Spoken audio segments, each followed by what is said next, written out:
Alright, so 2-minute Tanya tidbit for today. So in yesterday's Tanya, we established that every single Jew is easily able to arouse a love for God, because every Jew really naturally already has a love for God. He just has to bring it to the surface. That natural love for God, we said, comes from our forefathers, starting from Avraham Avinu, and they pass it down to all future generations. But we asked at the end of the Tanya, what exactly does that mean? Where in the soul is this level, and where does this level come from in godliness? So we're going to start to explain today that their forefathers were called a chariot to God. They were totally nullified to Him, just like a chariot is totally nullified to the rider. And therefore God gave them a gift that they merited, that they were able to bring down godliness to every single one of their offspring. Every single Jewish child who's born from them is going to be able to have a connection to godliness. Meaning even the lowest of the low people will get a certain level of godliness, and every person based on the level they're on will receive a certain attribute. And this gets a little bit Kabbalistic over here, where he goes into which level that is. And that is that from every Jew gets a certain level of God's attributes. There are different attributes of the different worlds. There are the 10 character traits in every single world, like we explained in the earlier chapters, and there are also 4 worlds.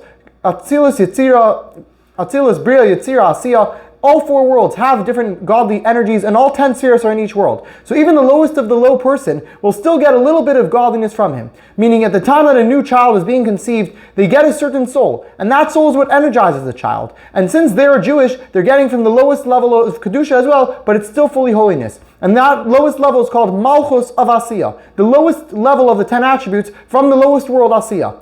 But even though it seems like it's the lowest, really it's connected to even all the way up to the highest. It's really connected to God Himself, because we know that godliness is all one long chain. And therefore it says in the Psukim that Hashem b'chachma yasad aretz, that Hashem used chachma to be able to create aretz. What does chachma and aretz mean? Chachma is God's intellect, the highest level, chachma of Atzilus. But that's used to create aretz, which aretz refers to malchus, the ground, the lowest part. So the lowest part of Atzilus is connected to the top of it, as chachma was used to create aretz.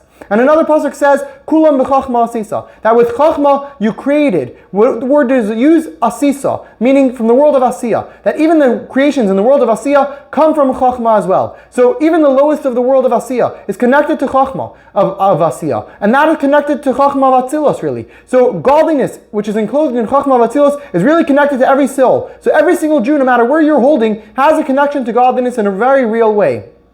And this is the idea that even the lowest of the low brings down a soul which is connected to godliness all the way back from our forefathers. And I'll try to finish this off with a side note, which says not necessarily does the lowest of the low bring down a lower soul, as we know that sometimes the low person can actually bring down a very high level soul, as Klippa is in control of a few souls, and therefore they're able to choose where they send their souls to. And sometimes they'll decide to send a very high level soul, a neshama of a tzaddik, into a low person, hoping that way it won't end up becoming a tzaddik. But that person is obviously able to transform that and actually become a tzaddik. That's the end of today's Tanya. See you next time.